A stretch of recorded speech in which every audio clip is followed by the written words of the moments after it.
So you see, there's some things going on surrounding the release of Bayonetta 3. It all began on October 15th, 2022, on Twitter, of course, as any controversy does. It started when Helena Taylor, the voice actor of Bayonetta in Bayonetta 1, Bayonetta 2, Anarchy Reigns, Super Smash Bros. 4, and Super Smash Bros. Ultimate, posted a 4-part rant on the strangest thing. Apparently, the reason she didn't return to voice Bayonetta in Bayonetta 3 is because apparently Platinum Games would only pay her $4,000 to do the entire game. And in addition to this, she also asks that every fan of Bayonetta boycott the game by not buying it and instead using the money that they would have spent on it to donate to charity. She also says that the Bayonetta franchise as a whole has made $450 million, not counting merch sales, and if we do the math, that would tell us that the series as a whole sold 7.5 million copies. And according to VGCharts.com, the series has sold a grand total of 3.09 million units, less than half of what Helena Taylor claims. In fact, if we use this number to figure out how much money they made, not including merchandise of course, assuming $60 per game again, that means that both Bayonetta games combined have made $185.4 million in revenue. Clearly, she was lying. Anyways, after that, she casually mentions that she is under a non-disclosure agreement, or NDA, by stating that, quote, I am not afraid of the non-disclosure agreement. I can't even afford to run a car. What are they going to do, take my clothes? Good luck to them. Very interesting that she brings up the NDA, actually, because it turns out that most voice actors are usually under an NDA when working on projects. So why would Helena Taylor bring it up? It should be implied. After this, Helena Taylor talks about how she was required to re-audition for the voice of Bayonetta, because with time, voices change. She says that she, of course, passed with flying colors, but then Platinum Games gave her that insultingly low offer of $4,000. So, Helena Taylor decides to do as anyone does on the internet, and gets on Twitter. She tweets at Hideki Kamiya, in Japanese, of course, and she asks him what he thinks that she is worth. Kamiya replied saying that he values her contributions to the game greatly, and that the fans really want her to voice Bayonetta. And then Helena Taylor claims that Platinum Games said that she was busy, and that they couldn't make it work with her schedule, when in reality she had lots of time. She goes on to say that the new voice actor doesn't have the right to say that she is the voice of Bayonetta, because she, Helena Taylor, created that voice, and she has no right to sign merchandise as Bayonetta. And she also says that Platinum Games would probably make a spin-off game with this name that I have no idea how to say, who Google says is another Bayonetta character, and to not buy it either. And finally, Helena Taylor absolutely destroys Nintendo and Platinum Games by talking about a story from the Bible, and then ends her rant by thanking all the fans and her Twitter followers. And then her Twitter went dormant, with her only posting unrelated things. Meanwhile, about an hour after the rant, Hideki Kamiya, the creator of Bayonetta, posted a tweet saying the following: "Sad and deplorable about the attitude of untruth. That's what all I can tell now. By the way, beware of my rules." The creator of Bayonetta saying that Helena Taylor was being untruthful? Interesting. Anyways, all that was just October 15th. Let's move on to October 16th.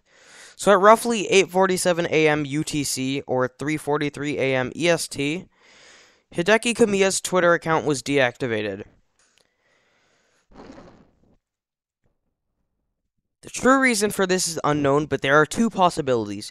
Either this is because of how many people he has blocked, or it's because of what Helena Taylor said. After all, she did mention that she tweeted at Hideki Kamiya, so people could have done the same.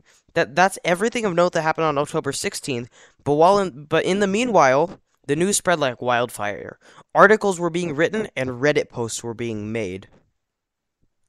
The next day, October 17th, is when the new voice of Bayonetta, Jennifer Hale, decided to respond to the drama. On Twitter, of course.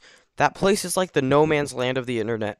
But anyways, Jennifer Hale retweeted a tweet by Skills Hub Acting, which was an ad for a 6-week course for voice training. And then later that day at 3:01 p.m., she made another tweet, this time posting this image. With regard to Bayonetta 3, as a longtime member of the voice acting community, I support every actor's right to be paid well and have advocated consistently for this for years. Anyone who knows me or has followed my career will know that I have great respect for my peers and that I am an advocate for all members of the community. I am under an NDA and am not at liberty to speak regarding this situation. My reputation speaks for itself. I sincerely ask that everyone keep in mind that this game has been created by an entire team of hardworking, dedicated people, and I hope everyone will keep an open mind about what they've created. Finally, I hope that everyone involved may resolve their differences in an amicable and respectful way. With love and respect to you all, Jennifer Hale. Alright, so instead of arguing, Jennifer Hale decided to just remain neutral and not say anything in favor of any side, which I think is the smart thing to do here, because she is not at all at fault here. I doubt that Platinum Games told her how much they offered Helena Taylor. Then, later at 9:01 p.m., exactly 6 hours later, Jennifer Hale retweeted a tweet by voice actor Ben Diskin talking about critical thinking. Due to the timing of this tweet, I would believe that it was referring to Helena Taylor's rant and Hideki Kamiya's tweet, those being the two quote-unquote sides he mentions.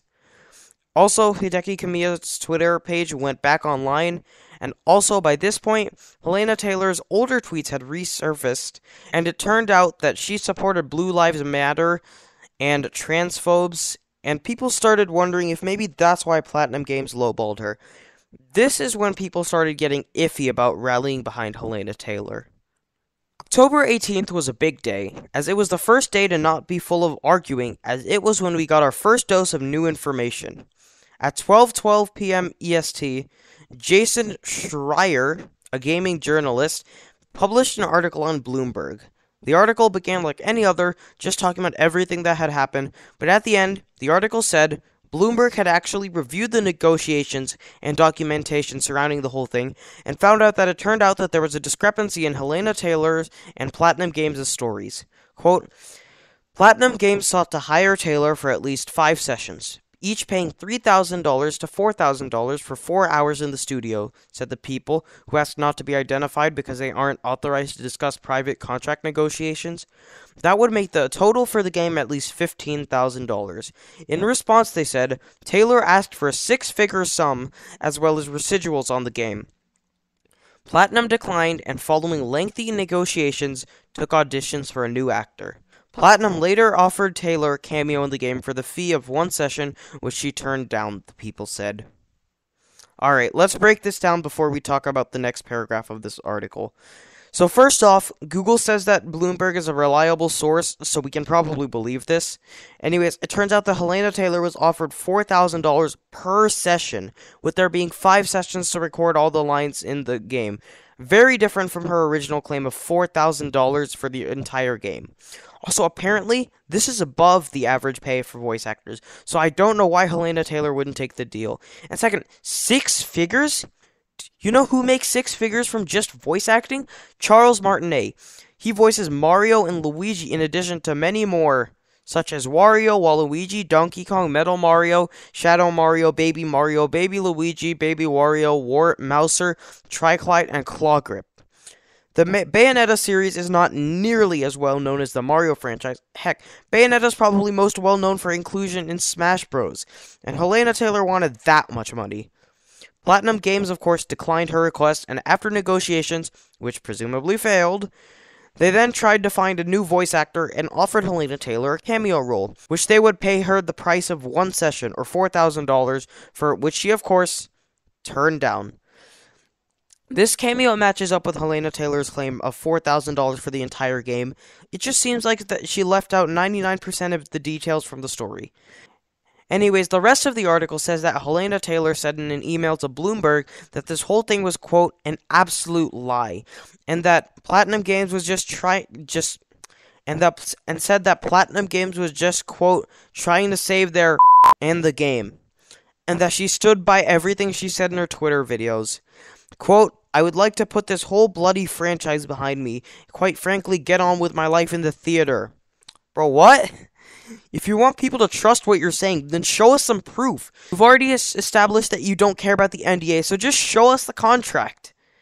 Bloomberg also contacted representatives from Platinum Games and Nintendo, but none of them responded to requests for comments. About 7 hours later, Jennifer Hale retweeted a post about critical thinking and how you have to hear both sides of a story to hear the full story, and how opinions based on partial information can spread misinformation. The rest of the day on her Twitter was just retweeting people's tweets about the Bloomberg article and a few random irrelevant things. October 19th was silent except for a tweet from Jennifer Hale telling everyone that there's a lot we can learn from this, that we should all be nice to each other, and that sleep is good. And I've got to say, I agree. That and a bunch of other unrelated tweets.